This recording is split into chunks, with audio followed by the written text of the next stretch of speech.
بسم الله الرحمن الرحيم. اللهم صل وسلم وبارك على سيدنا محمد وعلى آله وصحبه أجمعين. ازيكم يا حبايبي، عاملين ايه؟ أهلا بكم في قناتي حياتك سهلة وبسيطة. احنا النهاردة هنعمل فيديو خفيف كده، هنعمل فيه الزبادي. هنعمل الزبادي السادة، وإن شاء الله هنعمل الزبادي بالفواكه وبأطعم مختلفة.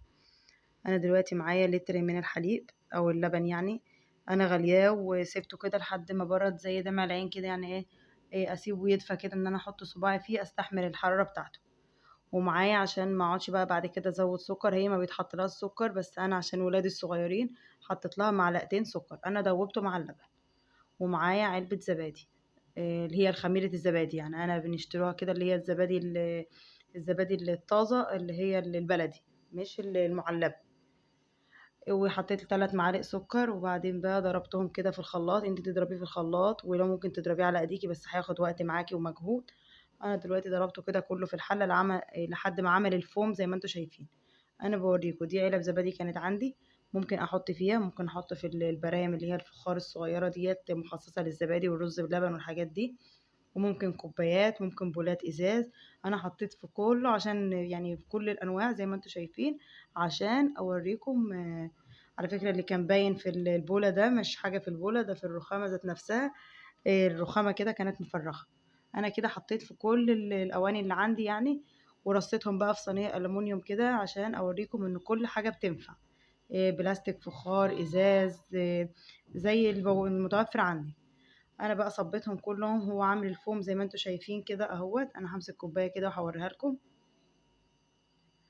زي ما انتم شايفين. واهم حاجه بقى ان انا اغطيهم كلهم. دي غطيان الزبادي انا كنت بشيلها برضو، خلاص اخر واحد ده ما لقيتلوش غطا، في الاخر لقيت له غطا كده، هتشوفوا في الاخر. إيه، غطيته كله. وبقى معايا حله فيها ميه مغليه على النار بغليها.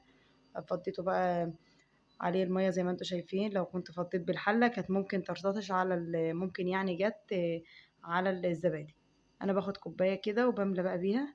شفتوا بقى الفوم اللي هو عامله ده الوش بقى بتاع اللبن. ولازم اللبن يكون طازه، وما يكونش من اللي هو المعلب، يعني من عند اللبان. بس كده انا هغطي لحد تلت الكوبايات كده وخلاص. ودلوقتي بقى انا كنت مولعه فرن البوتاجاز وطفيته، يعني كنت عامله فيه الاكل ولقيته سخن فحطيتها بقى فيه. بس هي مش محتاجه اصلا ان انت تحطيها، لو ده الكلام ده لو في الشتاء، لكن في الحر، في الصيف اللي احنا فيه ده، كلها شويه وهتلاقيها مسكت على طول. بس انا عموما حطيتها برضو في فرن البوتاجاز. وبعدين بقى طلعتها انا كده، ما حطيتهاش في التلاجة ولا اي حاجه. بصوا بقى، طلعت جميله جدا والله. قلبت لكم كل حاجه اهي. هجيب بقى دلوقتي برضو البرام اللي هو الفخار ده. بصوا، الزبادي متماسكه جدا وجميله جدا. واهم حاجه برضو ان انت يكون اللبن طازه، هي ديت سر النجاح. والزبادي تكون من البلدي، بس هو ده كل سر نجاح الزبادي. بصوا بقى، زي ما انتوا شايفين وجميله جدا ومتماسكه. انا هاخد معلقه كده زي ما انتوا شايفين. والله احسن من الجاهزه، ونعملها لاولادنا بدل ما نشتريها من بره. وده فيديو خفيف كده، حبيت بس يعني ايه اعمله معاكم كده، لحد ان شاء الله ما هنعمل كل انواع الزبادي. هنعمل زبادي بالشوكولاته وبالفواكه وبقطع الفواكه وبكل حاجه باذن الله قريب.